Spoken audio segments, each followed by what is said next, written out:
Bienvenido, hermano extranjero, aquí le presento mi heroica nación.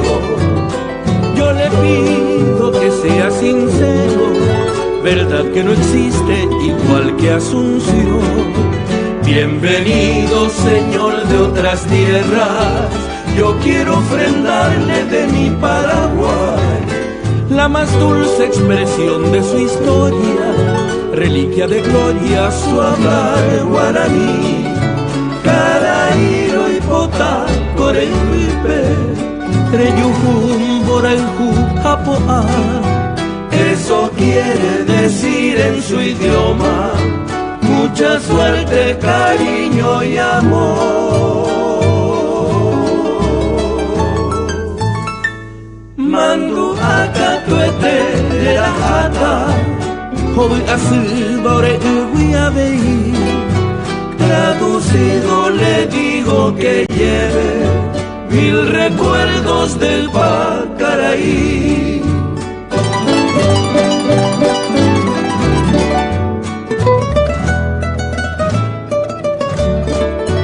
Bienvenido, hermano extranjero, estas son las noches de mi Paraguay.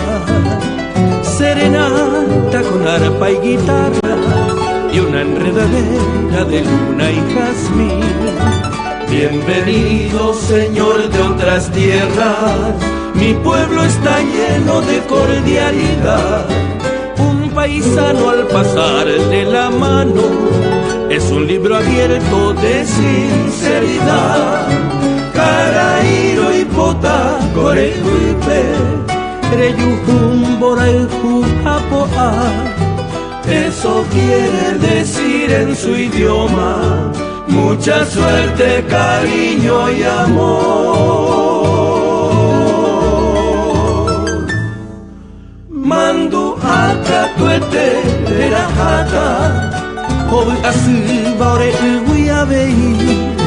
Traducido le digo que lleve 1000 recuerdos del Pacaraí.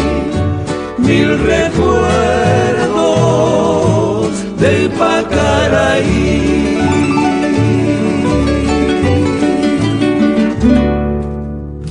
Y con esta, melodiosa, dulce selección de canción, por supuesto de la mano de Rigoberto Arévalo, su siempre, una canción que dedicamos a todo aquel hermano extranjero. Bienvenido a este espacio. Aquí vamos a compartir con ustedes de una siesta agradable, minutos de la 1 en Madrid. Hay una comparación con Asunción para toda nuestra audiencia que nos sigue en Paraguay. Son 4 horas de diferencia y un contraste, como siempre decimos, en el tiempo. Tarde un poco gris, pero la temperatura un poco más agradable, 10 grados a estas horas. En compañía de Miriam de Giovanni, quien te habla, Emilcia Ponte, haremos que esta, 1 hora sea para vos un poco agradable y también te sirva a la hora de acceder a algunos inconvenientes que puedan darse. Hoy elegimos un tema tan importante y vamos a exponerlo así con Miriam. ¿Qué tal, Miriam? Todo bien, un gusto estar contigo, Emilce. Bueno, estábamos escuchando una canción muy agradable, el idioma guaraní, que es el que nos caracteriza, somos paraguayas. Miriam de Giovanni está un poco ejerciendo la abogacía y hoy nos enfocamos en un aspecto tan delicado, tan importante para un sector que en cierta forma yo creo que se convierte en el pulmón de la economía. Si vamos a hablar de una tarea tan loable que al verse a veces muy poco reconocida, a veces encuentra un poco esa dificultad, a lo mejor, Miriam, pero el servicio doméstico como tal tiene que ser, y de hecho en España es un trabajo remunerado y a veces por la falta de conocimiento los derechos no se contemplan, ¿verdad? Empezamos por ahí. Sí, así es. La población inmigrante, un 70% más o menos, son mujeres. Y la mayoría trabaja como empleada del hogar y desconocen sus derechos, puesto que el régimen del servicio doméstico de empleada del hogar es distinto al régimen general. Sí. Muchas veces ellas llegan a comparar sus derechos con otros trabajadores que no son de del sector doméstico. Entonces vamos a tratar de aclarar algunas dudas, sobre todo preguntas que me suelen hacer en cuanto a las cotizaciones, al subsidio por desempleo, si tienen derecho o no a paro, si tienen derecho a baja por enfermedad común o por enfermedad profesional, y vacaciones. Que esos derechos consuetudinarios de un trabajador, son derechos teniendo ellas contrato de trabajo escrito o verbal, porque muchas veces no tienen un contrato escrito porque no carecen de documentación para firmar un contrato, pero también vamos a tratar de explicar hoy cuáles son sus derechos aún no teniendo ese contrato por escrito. Claro que es fundamental a veces un escrito, un documento, porque las palabras se las lleva el viento. Así es, siempre. Sí, la legislación laboral española contempla el contrato verbal, pero siempre y cuando la relación laboral sea inferior de 4 semanas. Una vez que llegue a 4 semanas o tenga previsto superar esos 4 semanas, tiene que estar por escrito, para que la gente sepan cuáles son, qué obligaciones contraen en ese momento de firmar un contrato, cuáles son sus obligaciones y, claro, cuáles son sus derechos, su derecho de sus horas de descanso, su día festivo, sus vacaciones. Muchas veces la persona llega aquí, sobre todo las mujeres que vienen de fuera, ya vienen con una deuda para viajar, que contraen una deuda. Entonces lo primero que quieren hacer es trabajar y se olvidan de que luego puede necesitar ese contrato de trabajo, necesitar regularizar su situación de documentación, su situación como extranjera. Entonces ese documento, ese contrato sirve en el futuro pues precisamente para eso. Y los pactos que lleguen con los empleadores igual puede quedar por escrito, aunque no sea en un contrato laboral, puesto que la trabajadora que no tiene documentación no puede firmar un contrato, porque ese contrato tiene que el empleador tiene la obligación de inscribir en la seguridad social, claro, ese contrato, y si la trabajadora no tiene documentación para firmar contrato, pues en ese caso que el pacto que está teniendo con su empleadora, pues que se quede también registrado en documento, en el sentido de sobre todo cuánto le va a pagar, cuáles son de qué hora a qué hora va a trabajar, porque es muy típico que las trabajadoras del hogar trabajen mucho más de 8 horas diarias, porque la mayoría son internas. Y vivir en una casa donde en cualquier momento se pueda requerir tu servicio, pues estás disponible las 24 horas prácticamente, porque estás residiendo en una casa que no es la tuya y estás completamente a disposición de los empleadores. Bueno, estando fuera de España uno escucha la palabra interna, externa. ¿Qué significa eso? Empezando por ahí, porque sabemos que forma parte de un esquema laboral, un esquema de trabajo, y a veces conviene más seguro, hoy que yo entiendo esas dos frases, ¿no? Esas dos palabras, algunos dicen, bueno, conviene más a veces ser externo, ser interno. ¿Podemos explicar eso también, Miriam? Yo considero, o sea, eso la ley no contempla, que esa diferencia no lo hace. Sí que te dice que cuando eres de interna, o sea, que cuando vives en tu lugar de trabajo, que para despedirte, por ejemplo, te tiene que avisar con más antelación de que cuando eres externa. ¿Por qué? Porque tú estás viviendo ahí, y además la ley prohíbe despedir a trabajadoras del hogar interna, en régimen de interna, por la noche, por ejemplo. Tú no puedes, como empleadora, llegar a despedirle a tu empleada del hogar a las 9 de la noche, cuando bien sabes que vive ahí y a dónde va a ir a esa hora. Eso ¿Qué sí pasa está, si hace eso? Pues la trabajadora despedida podría denunciar, independientemente de que tenga documentación y esté trabajando con contrato o esté indocumentada, porque eso, la mayoría de las veces, también te aclaro, la gente tiene miedo de interponer una demanda ante el juzgado de lo social, porque piensa que en el momento que pisa un juzgado se le va a abrir expediente de expulsión. Eso no es así, porque el expediente de expulsión o regularización de extranjero, eso va por vía administrativa, y una reclamación laboral, no tienen que tener una reclamación laboral, va al juzgado de lo social, no tiene nada que ver con que te abra expediente o no. puedes reclamar tus derechos aún estando indocumentado, es lo que te quiero decir con eso. Correcto, en ese aspecto al menos queda claro, que no se pueden dar en esas circunstancias, nadie te puede echar por alguna discusión, cosa que ocurrió, entonces en ese aspecto hay que denunciar. O sea, que si te despiden es una forma informal. Sí, lo hace de forma, hay que denunciar cuando hay una infracción ya que sea penal, pero hay que distinguir entre denunciar y demandar. Generalmente cuando hay impago, o cuando hay un despido improcedente, o cuando no se le liquidan los salarios, las vacaciones al trabajador, en ese caso lo que tiene que hacer es demandar. Denunciar sería si sufre malos tratos en el hogar familiar donde está trabajando. En ese caso sería una denuncia, porque eso ya es delito, es penal. Entonces, lo que yo te explico es, para interponer cualquier demanda, para demandar, lo puede hacer estando indocumentado, porque tendrá que mirar si tiene posibilidades de ganar, si tiene alguna prueba que le vincule con ese trabajador, porque si no, en contrato laboral es difícil. Lo que te quiero decir es que por ir a interponer una demanda social reclamando sus derechos laborales no se le puede abrir un expediente de expulsión, porque el expediente de expulsión es administrativo, no judicial, y la demanda es judicial. Correcto. Es decir, son dos vías distintas que no se van a juntar. Que hay que evaluar muy bien a la hora de actuar. Exacto. Bueno, si merece la pena o no. En el caso de las horas trabajadas, por ejemplo, una persona que está vinculada a una tarea laboral diaria, entendamos, de lunes a viernes, y que eso alcance 5 horas en la semana, ya supone que exista de por medio estos beneficios que corresponden en cierta medida al acceso a vacaciones, una paga, o es solamente una labor parcial, porque tenemos que identificar, ¿verdad? Están los que trabajan por hora, en forma parcial y en forma mensual. Así es. Lo sencillo de explicar es el que trabaja a tiempo completo, es decir, sus 8 horas diarias, ya sea interna o externa.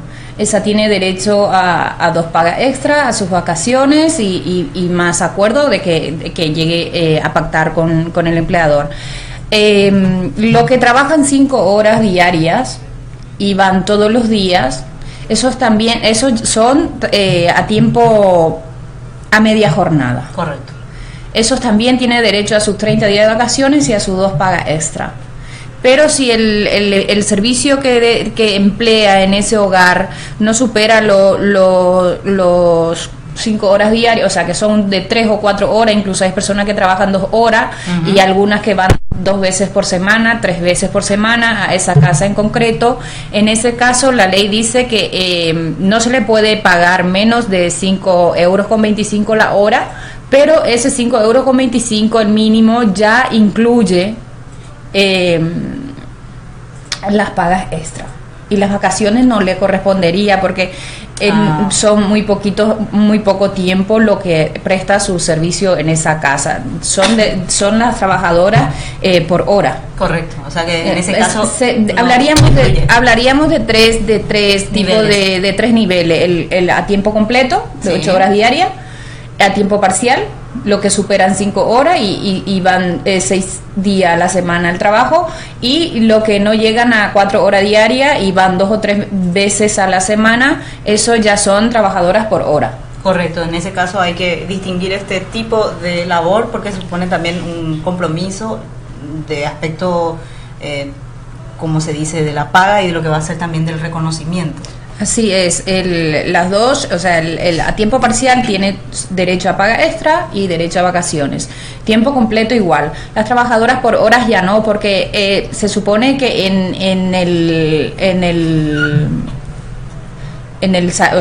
el coste por hora ya incluye las vacaciones y las pagas extras. Correcto. Sí. O sea que en ese caso siempre es importante también, además de contar con esos beneficios, ¿verdad?, que ya incluyen las 2 pagas y todo eso, ¿hay manera de entender cuántos días de vacaciones, por ejemplo, le corresponde a una persona que puede eventualmente... empecemos por el trabajador mensual, ¿verdad? Mensual y el parcial, a ambos, o sea, el de media jornada y el jornada completa le corresponde 30 días al año. Esos 30 días... Para los niveles igual. Sí, a ambos. Correcto. Lo que pasa es que, por ejemplo, el de media jornada puede ganar 400 € mensuales. Uh-huh. Y el de jornada completa, digamos que 800. Entonces, A ambas le correspondería un mes al año. Lo que pasa que cuando vuelva de vacaciones, la que cobra 400 va a cobrar 400, como si estuviera trabajando, y la de 800, ¿me entiendes? Claro, en base a lo que gana. Luego también vamos a aclarar el tema que me suelen preguntar mucho de las cotizaciones, de las retenciones que le hacen los trabajadores a las empleadas del hogar, si son legales o no. Cuánto tiene que pagar el empleador y cuánto tiene que pagar la empleada. Cuánto tienen que contribuir ambos, ¿verdad? Exacto. Y cuáles son las prestaciones que cubren esas retenciones. Ese dato es importantísimo, porque yo creo que para muchos hoy, a lo mejor, trabajar todo, o sea, ahora que tenés la capacidad, porque después pasa el tiempo y ya no tenés la misma fortaleza, bueno, ¿cuánto es lo que vos estás invirtiendo en el futuro? Porque viene a ser un poco también un efecto retorno el que tiene que ocurrir ahí, ¿verdad? Sí, excepto prestación por desempleo no cubre las retenciones, porque la empleada del hogar no tiene no cotiza por esa prestación. Cuando va a paro no cobra esa prestación porque no se le retiene. Lo que sí cubre son las enfermedades comunes o las enfermedades profesionales. Accidentes laborales también. Esa prestación, te explico así en lenguaje bastante sencillo para que lo que nos están viendo puedan entender. Si una persona, empleada del hogar, se pone mala, va al hospital, queda ingresada. Esos 4 primeros días que está ingresada tiene que pagarle su sueldo la empleadora. Si supera esos 4 días, ya le paga la seguridad social. O sea, el Estado. El Estado. Los 70% que corresponde de su sueldo. Para eso la persona ha estado cotizando, pero para cobrar esa prestación tiene que ir a comunicar su baja en la oficina de la Seguridad Social. Si es que eso no salta automáticamente. El sistema de la Seguridad Social no sabe que tú estás dada de baja. Tienes que comunicar y firmar una solicitud de prestación por enfermedad, ya sea laboral o común. Por un accidente que haya sido. Y que eso prolongue en el tiempo. Sí. Entonces muchas veces las personas tienen miedo de ir sobre todo las empleadas del hogar conocen, yo noto porque a mí me consultan mucho, no estoy diciendo, no quiero generalizar, pero las preguntas que me hacen muchas veces uno dice, bueno, vamos a ver, tú si estás enferma no estás obligada a aguantar ese dolor y seguir trabajando porque piensas que te vas a quedar sin tu sueldo. Para eso tiene un dolor de rodilla. Para eso estás cotizando. No puede y hay mucha gente, las mujeres son muy sufridas y pasan mucho en el trabajo y sobre todo a mí me comentan mucho. Entonces yo les explico que esa retención que se le está haciendo mes a mes del sueldo es para esas ocasiones, para que pueda tener cubierto su mínimo. Y lo que te quería comentar, suele pasar que las trabajadoras, las empleadoras le dicen a sus trabajadoras, yo no te puedo subir el sueldo porque ya estoy pagando tu seguridad social, o me sale muy caro, te pago el sueldo y pago tu seguridad social. Eso que le quede claro a las trabajadoras, eso es obligación de las empleadoras. No, o sea, está contemplado dentro de lo que es la exigencia. No es que te está pagando, no te está haciendo el favor. Solo está cumpliendo con su obligación de cara a la seguridad social. A ti como empleada, o sea, a la empleada del hogar también se le retiene parte de su sueldo. Claro. Pero, por ejemplo, si una trabajadora gana 802 euros al mes, de ahí la empleadora tiene que pagar 200 a la seguridad social, no de ahí. Su sueldo es su sueldo. Se mantiene. Claro. Se mantiene. Más lo que tiene que pagar la empleadora, que son 200 y pico, y la trabajadora pagaría 37 euros en ese caso, si el sueldo es así. Eso se va equiparando según lo que gana, se cotiza. Pero la ley le ordena al empleador aportar ese monto. Hay 2 partes. La trabajadora aporta lo suyo y la empleadora aporta lo suyo. Lo que aporta la empleadora es bastante superior a lo que aporta la empleadora. Entonces, según la empleada, según lo que gana, se le hace la retención. Entonces muchas veces me cuentan de que le dicen las empleadoras de que yo pago por ti la seguridad social. No, ella está cumpliendo con su obligación. No, cumple con la ley, ¿verdad? La ley es lo que ordena eso. Y eso pasa también en Paraguay cuando siempre hablamos del sistema sanitario, la cobertura. Por un lado, la cobertura de la seguridad médica es un valor real, fundamental, ¿verdad? Que una empresa cuando se instala, contrata a las personas para trabajar en sus áreas, tiene que cumplir con ese requisito de incluirle en la nómina como un asegurado en caso de algún accidente, él pueda tener una garantía, una cobertura, de seguridad, sí, mínima. Sí. Después está el aporte que va a ser para su jubilación. Porque exacto, independientemente de que el trabajador, en este caso la empleada de hogar, esté hoy cumpliendo esa labor con una determinada familia, más adelante lo haga con otra, y ella tiene siempre una nómina en donde va aportando para que al final, cuando llegue la edad de jubilarse, eso le retorne a ella como un beneficio. Y más aún cuando hablamos de trabajadoras paraguayas, porque yo siempre recalco de que existe un convenio entre España y Paraguay, para que la persona pueda juntar sus cotizaciones y cobrar. Es decir, lo que cotiza aquí, y cuidado que mucha gente me dice, a mí no me importa cotizar, o sea, yo quiero ganar en negro porque no me interesa que me retengan ni que paguen por mí, yo quiero ganar más y no sé qué.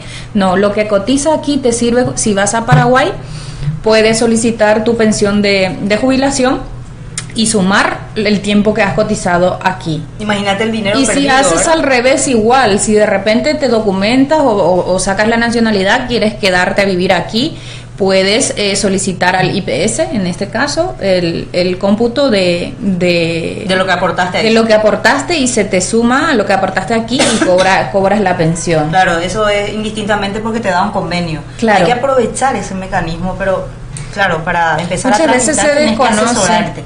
Exacto, ¿verdad? Exacto. ¿Cómo podemos hacer para, en ese caso, asesorarnos contigo, Miriam? Sabemos que hay un contacto telefónico también, al 658-461630.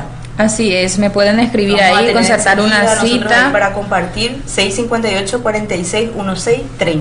Sí, y que me pueden escribir o llamar, concertar una cita, y yo encantada de... Es tan importante el asesoramiento, por eso digo yo, en casos necesarios, porque en el aspecto laboral, a veces cuando uno es joven, tiene la energía, tiene el ánimo, el entusiasmo, está invadido por una serie de factores positivos, pero si vos eso no lo guías de una forma, como se dice, adecuada, terminás desgastando toda esa energía. Hay que canalizar, sí, hay que canalizar las energías, hay que tratar de ordenar utilizar las dosis. Optimizar. Es difícil saber cuál es la dosis exacta, pero no empezar con demasiado, que luego hay que ir por paso. Yo decía, bueno, todo me lo llevo el mundo por delante, pero claro, después vas amortiguando y te vas dando cuenta, bueno, hoy yo tengo esta energía, sé que mañana no va a ser lo mismo, entonces me tengo que preparar. Es cierto, la vida ahora, pero a futuro también hay que planificar. Hay que planificar. Yo creo que planifiqué desde el primer día que llegué a España, y si no hubiese sido así, no hubiera terminado la carrera, no hubiera hecho nada, pero yo llegué y quería documentarme lo primero. Ya cuando uno tiene los documentos, pues ya empieza a cotizar. En el día de mañana puede, si es trabajador del régimen general, digamos que de cualquier otro sector que no sea empleada del hogar, puede tener derecho a la prestación por desempleo, y si es empleada del hogar, pues tiene sus prestaciones correspondientes. Y siempre es bueno de mirar un poco hacia el futuro, porque no vamos a ser jóvenes toda la vida, no vamos a tener esa misma predisposición, no vamos a poder trabajar en 3 casas. Hay muchas paraguayas y otras latinoamericanas que tienen 3 trabajos. O 4 incluso, pero está bien en cuanto a lo que cobra, pero ¿qué pasa? Que no puede disfrutar de vacaciones porque ni están trabajando a media jornada en un lugar, ni a jornada completa en otra casa. Son 2 horas ahí, 4 horas ahí, 3 horas ahí, en ninguno cumple con lo establecido en la ley para que pueda tener su espacio, su contrato laboral como es debido, y ojo con los contratos de trabajo que sirve para muchísimas cosas. No por ganar 100 euros al mes más vas a desistir de tener ese contrato, porque si mañana quieres invitar a un familiar a que venga a visitarte, lo primero que te van a pedir para hacer una carta de invitación es un contrato de trabajo. si quieres reagrupar a tu hijo, porque al principio se quedó con tu madre, se quedó muy bien, pero luego las cosas han ido cambiando, ahora le quieres reagrupar y tú no tienes un contrato de trabajo, no puedes solicitar esa reagrupación. Los contratos de trabajo son documentos bastante necesarios para los extranjeros, para los inmigrantes y para cualquier otro trabajador. Pero lo que quiero decir es que muchas veces las mujeres dicen, no, a mí que me pague un poco más y no necesito contratos. Sí, pero también necesita. ahí está un poco ese concepto de no tener una mirada hacia lo que es el disfrute de la vida. Bueno, sabemos que muchos no vienen con ese objetivo, vienen con el objetivo de trabajar, pero también tienen que cuidar de su espacio, de su salud. Y yo creo que ese objetivo de me voy a ir a trabajar puedes aguantar una persona como mucho 2 años seguidos. Digo yo, no sé, pero tú te imaginas una persona que venga a trabajar en una casa familiar y que viva ahí y que no salga por no gastar y que no tenga amigas o que no conozca la ciudad o que no dé ningún paseo por ahorrar lo máximo.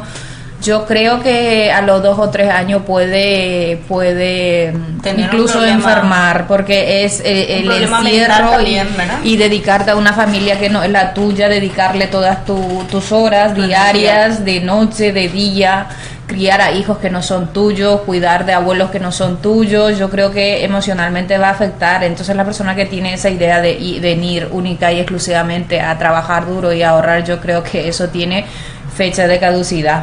Es decir, no puedo decir a ciencias ciertas, pero yo creo que una persona no puede aguantar más de 1 año esa situación.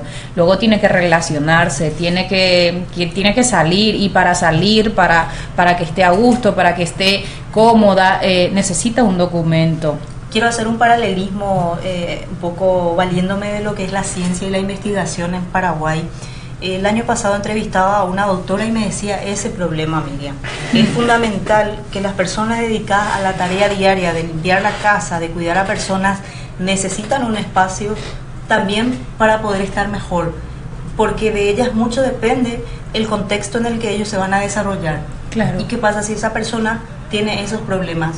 Puede verse más adelante con efectos ligados a problemas del corazón, problemas de la cabeza, depresión, o sea, una situación que realmente terminamos con, no sé, exponerle a esta persona en una situación de riesgo. Sí. Por la exposición, no al peligro, pero sí a lo que supone el esfuerzo diario. Te imaginas lo que es levantarte temprano todos los días, limpiar, o sea, ese es un trabajo. Y muchas veces la persona tiene el día libre y vende su día libre, es decir, negocia con ello. No, yo me quedo a trabajar y me pagas esos días. Pero eso es contraproducente. Vas a ganar, ¿cuánto vas a ganar por un día libre? ¿40 euros te van a dar? Yo creo que una persona tiene que mantener su vínculo con el mundo exterior, es decir, salir, por ejemplo, las mujeres paraguayas son muy de ir a misa. Van a misa, ella conoce a otra, ya se hacen amigas, luego tomar un café. Yo sé que es fundamental para todas mujeres compartir con una amiga. Claro. 1 hora de café es interesantísimo, te renueva energía, te hace vivir. No puede una persona, no es recomendable que se encierre y que trabaje, o que tenga 2 o 3 trabajos y que esté saltando uno a otro. O sea, que no es Llega sano, un momento, no es sano, ni física ni psicológicamente. Bueno, en ese caso, por ejemplo, es importante insistir un poco en el criterio de mucha conciencia, más allá de que sabemos que el dinero viene y va, pero la salud no tiene precio. Exacto. Y muchas mujeres tienen idea de regresar en un año o en 2, en la mayoría en 2 o en 3. Pues no está de más que traten de tener su permiso de residencia y trabajo para que si se va a Paraguay y quiera regresar pueda hacerlo sin ningún problema. Muchas veces vamos allá y vemos que todo ha cambiado y quieres regresar, pero si no te has preocupado de regularizar tu situación como inmigrante, no puedes puedes volver, pero otra vez como turista, pasando los mismos riesgos, pensando no sé si voy a pasar, si me van a dejar pasar o no en el aeropuerto. Una serie de cosas que uno puede evitar simplemente con ganar un poquito menos y tener un contrato de trabajo asegurado. en orden. Sí. Así es. Bueno, Miriam, hay muchos aspectos que también me llamó la atención, la tabla de la nómina. ¿Trabajar unas horas se diferencia de trabajar un mes en cuanto a al cobro? Es que el trabajo por hora es lo que te digo. Mucha gente trabaja por hora porque gana más. Sí. Porque Pero no hay una tabla que diga, bueno... de 5 euros con 25 céntimos no puede bajar. Luego ya está en el pacto con la empleadora. Uh-huh. Que te dice, pues hay personas que ganan 10 euros, hay personas que ganan 8, hay personas que ganan Estamos 12 por hora. Pero claro, ahí la empleadora no tiene obligación de pagarte vacaciones ni de pagarte paga extra. Es decir, siempre y cuando no baje de 5 euros con 20 lo que te ofrece la empleadora, no está luego obligada a pagarte paga extra ni a darte vacaciones. En eso incluye ya. Y luego en la tabla de las personas, de las empleadas del hogar que trabajan a tiempo parcial, digo, a media jornada o a jornada completa, es muy variable también dependiendo de la disponibilidad de la persona, de la empleada, porque ahí entra otra vez el pacto. De repente es interna y se pacta, bueno, si la niña se despierta a las 10 de la noche, tú te tienes que levantar. Entonces le ponen aviso ya de todos los trabajos que va a realizar y le dice, pues mire, yo le voy a pagar 1.000 euros. Entonces, o 1.100 o 1.200, pero del salario mínimo interprofesional no puede bajar, que son 735 creo que para este 2018, no lo digo la cifra exacta, pero está subió mínimo, ¿verdad?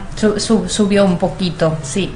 Pero solo Así para es. los del mensual, no para los de tiempo parcial. Media jornada y jornada completa. Tiempo parcial sigue siendo por hora, no puede bajar de 5 euros con 25 por hora, y no tiene un límite, eso ya según lo que se pacte. Uh-huh. Y en este caso, evidentemente también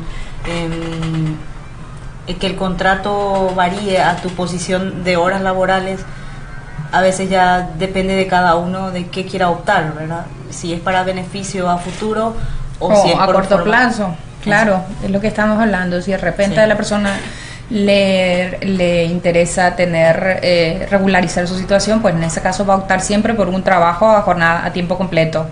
Uh-huh. Y va a cotizar y va a tener su prestación en el día de mañana, si cae enferma o si tiene un accidente laboral o una baja por accidente que no sea laboral. Uh-huh.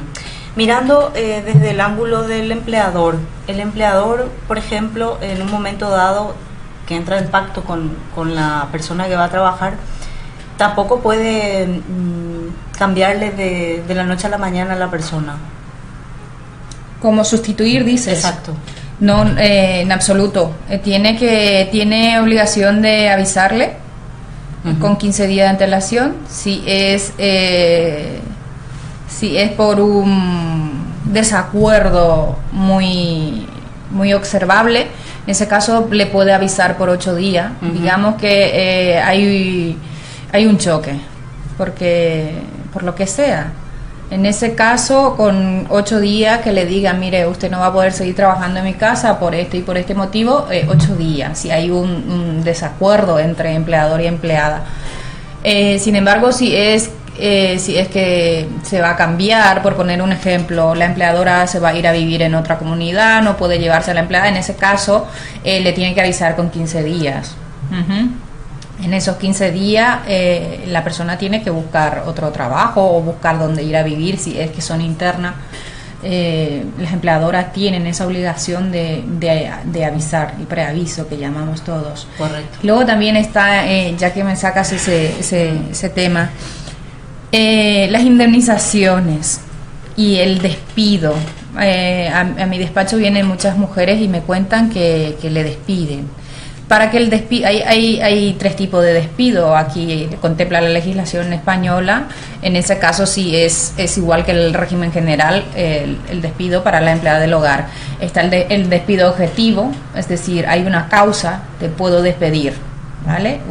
Porque la empleada del hogar... ¿Qué pasó, por ejemplo, para que haya un despido Porque objetivo? Siempre es impuntual, o porque sin mi autorización recibe visitas a mi casa, o porque por lo que sea, siempre que haya un motivo que se pueda demostrar.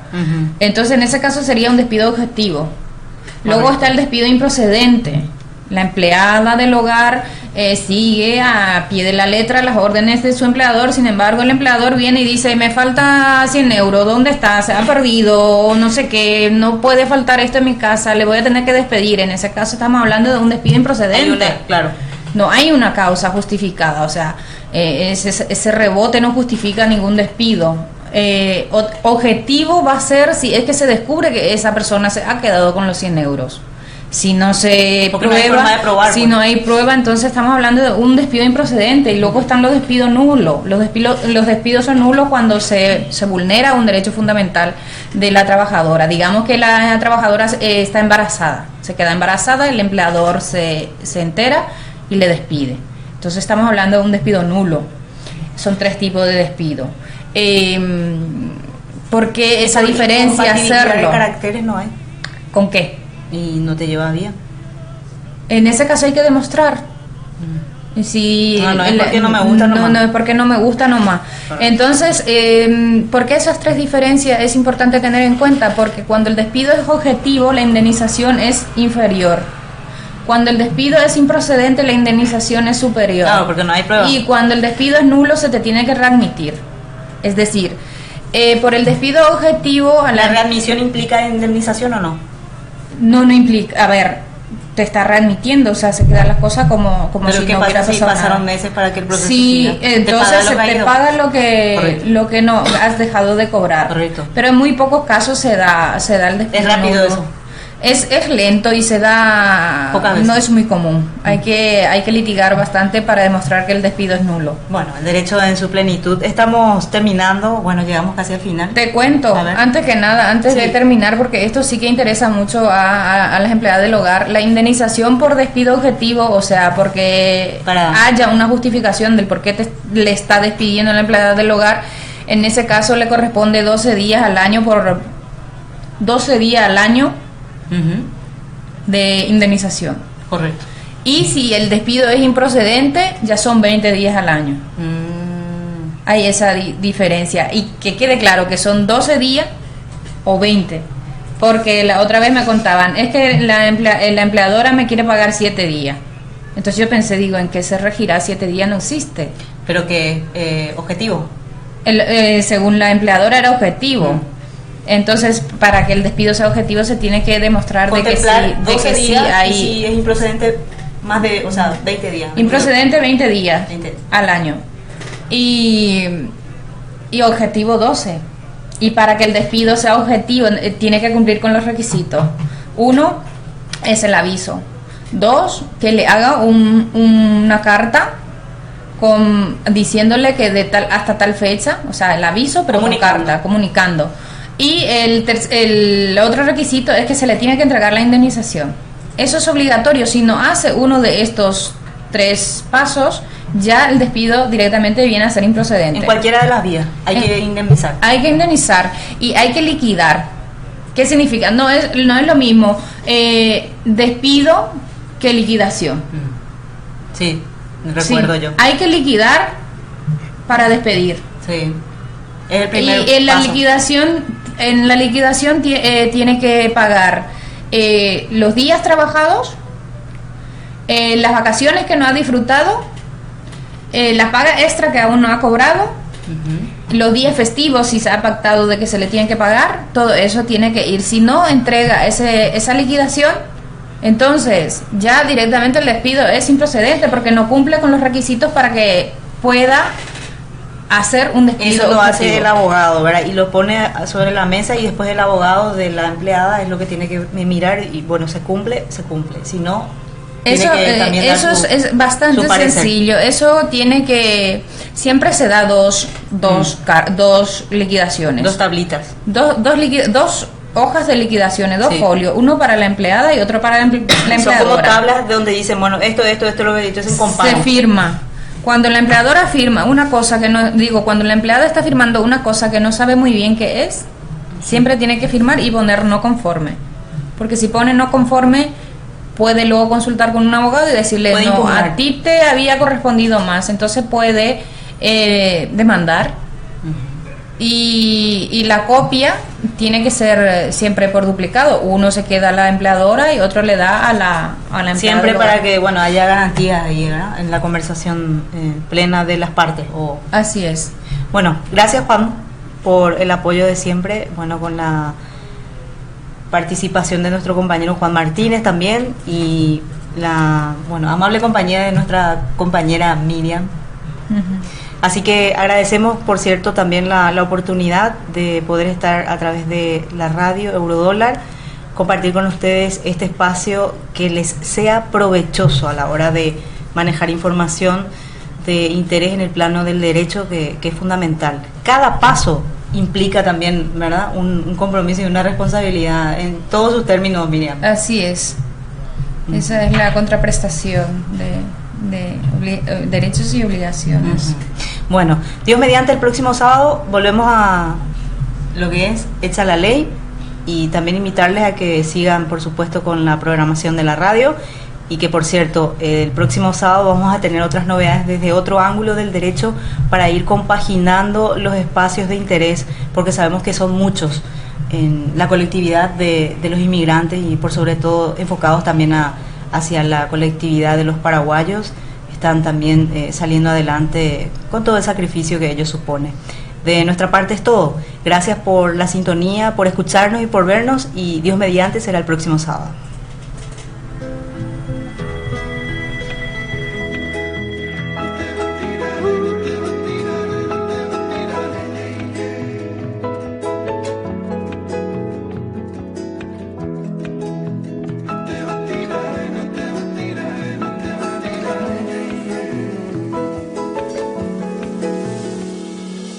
Tiene de donde vengo aires campestres,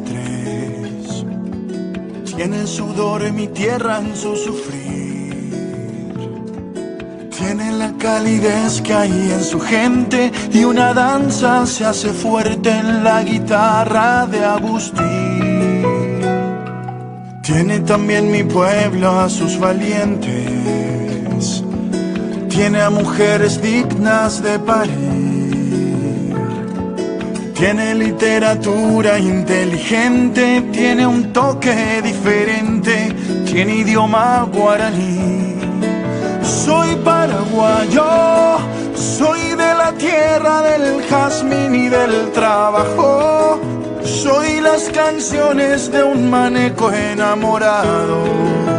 Soy artesano y mi bandera el ñandutí. Soy paraguayo, soy liberal, soy febrerista y colorado. Soy de la tribu guaraní que han marginado. Soy con orgullo embajador de mi país.